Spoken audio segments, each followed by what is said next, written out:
En Aquamare queremos que tu espacio al aire libre sea tu lugar en el mundo. Construcción de piscinas, sistema de riego, muebles de jardín, hidromasajes, energías alternativas, productos para tu piscina, herramientas para jardinería y mucho más. Locales en Resistencia, Avenida Sarmiento 2100, celular 3624 517841. En Corrientes, Avenida 3 de Abril, celular 3794 50 65 520. La nota sobre trigo habla sobre los resultados del rendimiento del trigo HB4. El profesor de la Universidad de La Pampa y especialista en nutrición de cultivos, Martín Díaz Zorita, presentó recientemente los resultados de ensayos realizados por dicha universidad sobre el cultivo de trigo con la incorporación del gen HB4.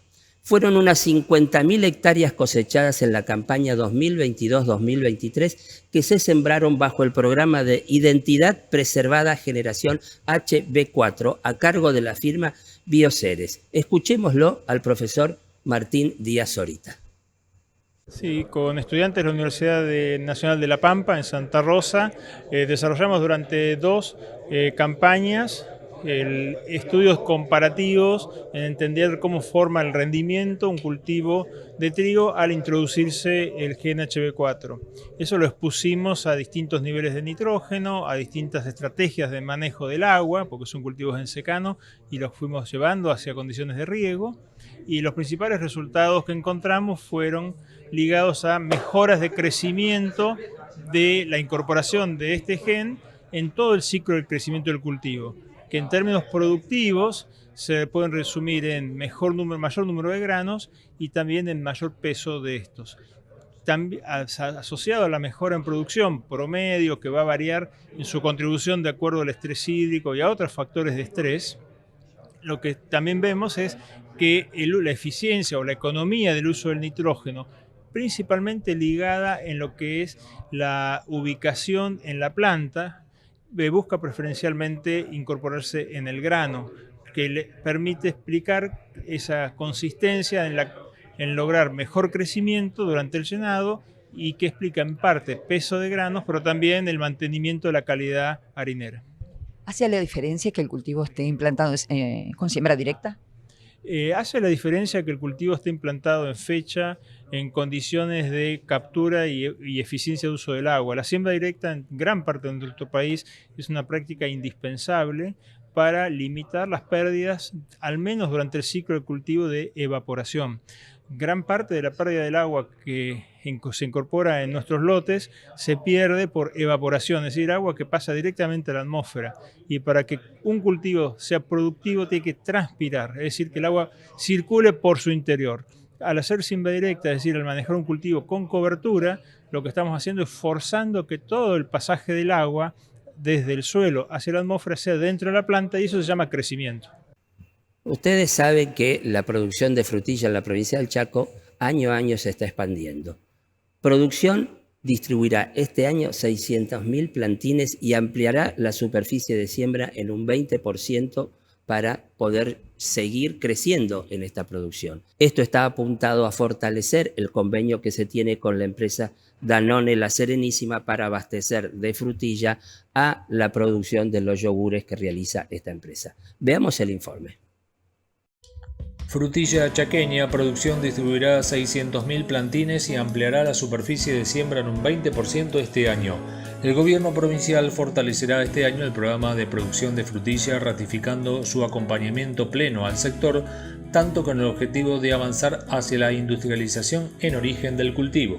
Entre las acciones que se ejecutarán en esta campaña 2023 se destacan la distribución de 600.000 plantines entre los productores locales y la ampliación de la superficie de siembra en un 20%, a cargo del Programa para el Crecimiento de la Frutilla Chaqueña y su revalorización a nivel nacional está el Ministerio de Producción, Industria y Empleo. Las expectativas para este año son enormes, a pesar de que las condiciones climáticas en estos momentos no son favorables, aseguró este lunes la subsecretaria de Agricultura Flavia Francescuti. La proyección es poder crecer un 20% en el cultivo con la distribución de 600.000 plantines, y plantar 12 hectáreas entre un mínimo de 120 productores, enfatizó la funcionaria.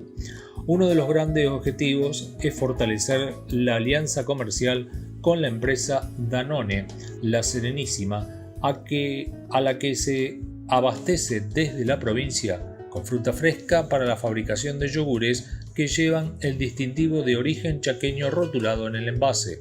La producción de frutilla chaqueña viene con un constante avance y en los últimos años se ha visto un crecimiento importante tanto en superficie implantada como en cantidad de productores, remarcó Francescuti. El acompañamiento al sector por parte del gobierno viene en franco ascenso, al punto que se lograron distintos avances en paralelo al acuerdo comercial con Danone La Serenísima.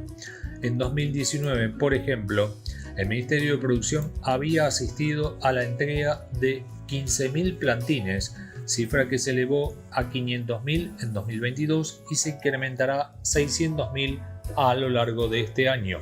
En 4 años aumentamos la entrega de plantines en casi 40 veces y sumamos a más de 90 nuevos productores, y en lo que hace a superficie de siembra pasamos de menos de 1 hectárea a una proyección concreta de 12 para 2023, destacó Francescuti.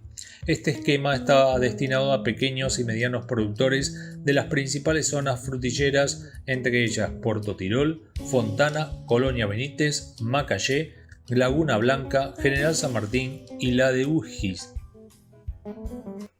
Les traigo una información sobre el potasio en el suelo, la presencia de potasio en el suelo. Años atrás, dicho mineral se encontraba perfectamente en el suelo. En base a un relevamiento que se llevó adelante entre el INTA y Fertilizar, detectaron la falta de dicho mineral en el suelo. Veamos la información. ¿Por qué no hay potasio en Argentina? En Argentina, hasta hace unos años, los suelos agrícolas eran suficientes en potasio, pero en los últimos años aparecieron deficiencias alarmantes que en algunas regiones no muestran los relevamientos del INTA Fertilizar de 2018. Juan Orselietti, investigador del INTA Concepción del Uruguay, describió que se dieron 2 factores que explican esta caída. Por un lado, la exportación por rendimiento del cultivo y la degradación de suelos, especialmente erosión. El potasio es muy importante desde el punto de vista de la producción. En ensayos realizados en Mercedes Corrientes, la respuesta a la aplicación de potasio promedió un 40%. Es un nutriente clave para garantizar una buena nutrición en años de estrés, con respuesta de hasta 60% en maíz. Los especialistas resumieron la presentación con una sentencia: cuando el potasio falta, falta todo el sistema.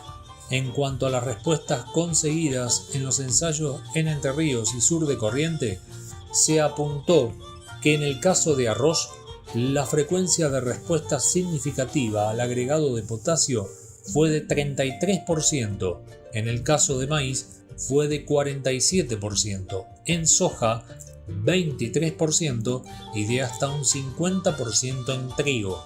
Las respuestas en rendimiento fueron del 7%, 23%, 5% y 14% en estos 4 cultivos: arroz, maíz, soja y trigo respectivamente. García resaltó el hecho de que a través de estas redes de ensayos se pudo estimar el nivel crítico de potasio intercambiable del suelo para calibrar la decisión de inversión. Debajo de 150 partes por millón, la respuesta a la aplicación es alta, pero arriba de 200 partes por millón, la probabilidad de respuesta es baja. Por su parte, Orsellet describió que por la sintomatología de la deficiencia de potasio, los bordes de las hojas se ponen amarillas y luego se necrosan. El técnico del INTA recomendó que la aplicación de potasio se realice por ambientes y en zonas de baja productividad, dado que justamente esos ambientes tienen relación con la deficiencia del nutriente. En el este de Entre Ríos, en trigo hubo respuestas medias de 600 kilogramos por hectárea, un 30% de los sitios. En maíz, en un suelo que tenía 55 partes por millón en la zona de menor productividad y 129 partes por millón en la zona de alta productividad, se duplicó la aplicación de potasio. Además de los ensayos realizados en Mesopotamia, los especialistas presentaron otros de Buenos Aires, Santa Fe y Córdoba. Si bien en estas provincias los niveles de potasio del suelo son mayores y la frecuencia de respuesta es menor, se observaron respuestas en sitios con suelos arenosos.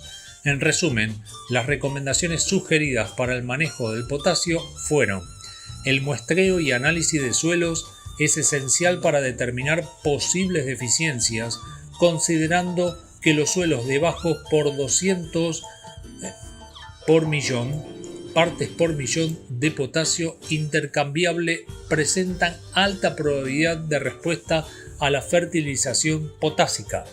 En la Mesopotamia, las necesidades de fertilización ya están claramente definidas. En otras regiones, se debe monitorear el potasio del suelo para prevenir pérdidas de rendimiento por deficiencia de nutrientes.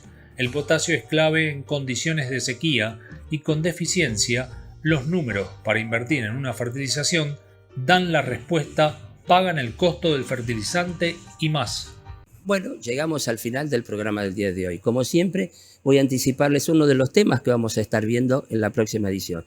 Se trata sobre un análisis de las enfermedades en la soja y el maíz en la campaña 2022-2023, entre otras noticias y novedades.